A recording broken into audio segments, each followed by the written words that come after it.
So today, Sensei, we're with you today. We're going to do some of your kind of daily routine, exercise routines, which is mostly Qi Kung, like Kung Fu based. Agree? Yeah. Yeah, and it's for breathing exercises and for health. And how long have you been doing these?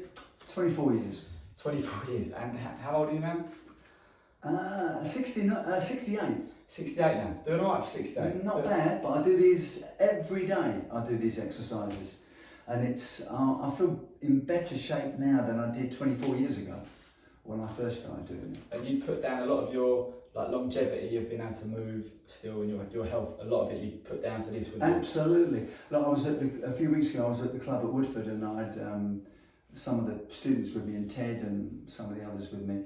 And there was an old fella walked past shuffling like this, and he went, "Oh, you youngsters are so lucky that you can still do something like that. I'm 67.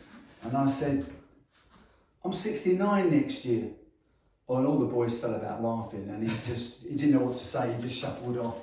But it's just a demonstration of how you spend your life and what you do, because what you do with your life is how you end up. And these ones have been a godsend to me personally, and I think they're useful for anybody to know. The only thing is you need the ability, you need time, and you need the ability and the will to want to do them, because they are time consuming. It's interesting that when I first started training with my teacher, we did an exercise called pushing, and I couldn't move him. Now he's about the same sort of weight as me, a bit shorter, but I couldn't move him. In fact, he was just talking to the other students whilst he was just holding me there. And I said to him, "Where's the power come from this?" And he said, funny enough, he asked his teacher the same question, and they said, from the exercises. So it's about being able to be relaxed and then to fix your body in the position you want it to be in. And his teacher could push him with one arm, and she was about half the size of him. So from that point, I started doing the exercises religiously, and it's paid off. So you put a lot of it down to doing it on a daily basis and being more of a curative kind of preventative yes, rather than curative. Absolutely, it's preventative. It can be curative. For instance, the exercise I'm going to show you now, called splashing, is for mobilisation of the shoulders. Now, I can remember my mum, Luke's grandma, having a frozen shoulder when she was in her 40s, and she had really painful steroid injections and manipulation to try and get rid of it. But the latest cutting edge treatment for a frozen shoulder from the NHS apparently is this. So, and that's not a million miles away from what the Yang family are doing. So prevention, and it can be curative. Cool. And I think when you start this is important. I started it quite late, really, in my 40s, but if you started it a bit earlier, then probably you get the benefits more often. So I'm 33, and my favourite type of training is to go and do pad work, sparring, fitness training. I love to go, run and go and do all that hard stuff, but I'm not going to do that forever. And hopefully, if I can maintain at least half my physical shape as you, Sensei, I can try and keep going till a later age. So I'm going to have to start doing some of these exercises now. It's Yang training, Yin training. Yang training, you kick the bag, skipping. I used to love all that. Go for sprints and sparring and stuff. The Yin, yoga, Tai Chi, Pilates, and I've been doing Pilates for 40 odd years. That's the balance. You need to balance your body. If you're going to use your body in a very, very explosive manner, like we do in karate, you need to do something to balance it. So you've got the yin and yang of training. So the exercises we're going to do today are more to counterbalance that, and for longevity and for health. But we're going to start these exercises. What's the first one, Sensei? Well, we're skipping to number probably 5 or 6, this one. This is for shoulders, and this is called, there's about 12 of these exercises, but they're all called splashing. And the idea is that you've got a little bowl of water, and when you flick water, you do it with a very relaxed wrist and hand. When you're in the swimming pool flicking water at people, not that you do that sort of stuff, but that's the idea. 2 bowls of water, flick the water, flick the water, flick the water, flick the water. So arms back, try and keep your arms evenly held. I've got a bit of a tendency to make the left arm go out to the sides. You want to try and hold them evenly. So you're going to go splash, splash. I look down when my arms are up. I look up when my arms are down, and that's the big problem people have, is the coordination. And if you watch my shoulders, you can see my shoulders come up at the back. Where my arms swing backwards, the shoulders will lift. So you've got a really nice soft mobilisation, very similar to the one I said about the NHS. Now you can do it with your arms, I'm holding my wrist. You can also do it with your hands free, and at the end, you do your splash, and then just push back, but keep your stomach in. Don't arch your back, see that? Don't arch your back, keep your stomach in. So I'll go splash, splash, push, push, push, splash, splash, push, push, push. Now once you've got that as a basic movement, the next thing is to add the breath. So you're going to breathe in as the arms go down. And up here, stomach in and breathe out. Breathe in.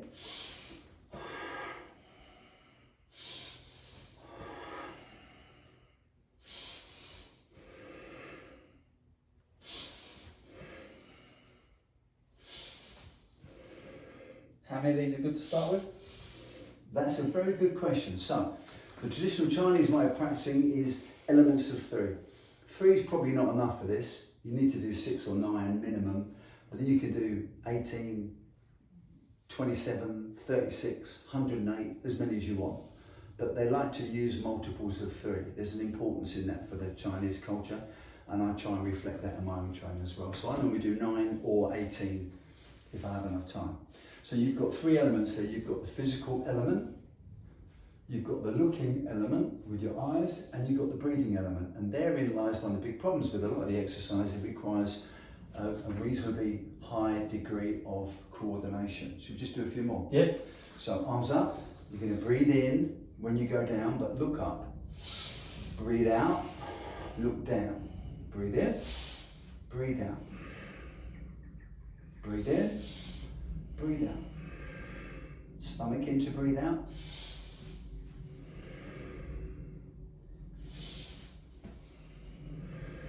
Now with your breath, if you just relax a little bit. There are different formulas for your breath. Have your hands on your hips. And when you breathe in, I'm just going to give you the bulk standard simple one. When you breathe in, think about a balloon or an airbed which expands in all directions. It doesn't, when you blow up an airbed, it doesn't have a little pop of air there, another little bubble there. It expands in all directions.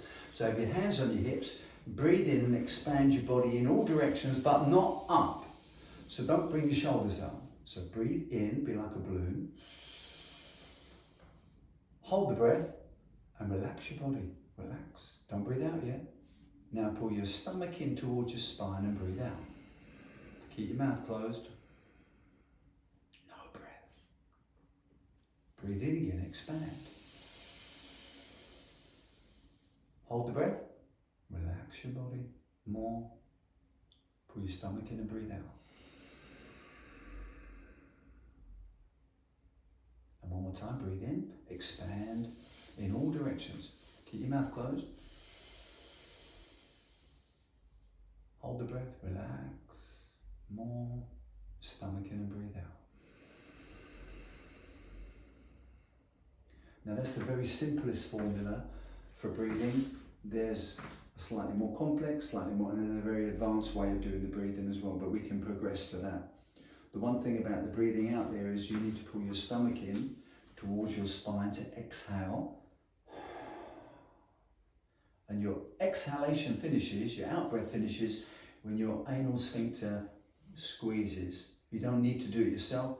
When you pull your stomach in to breathe out completely, your anal sphincter will tighten. So that's the signal of the end of it. That's the signal at the end of your out-breath.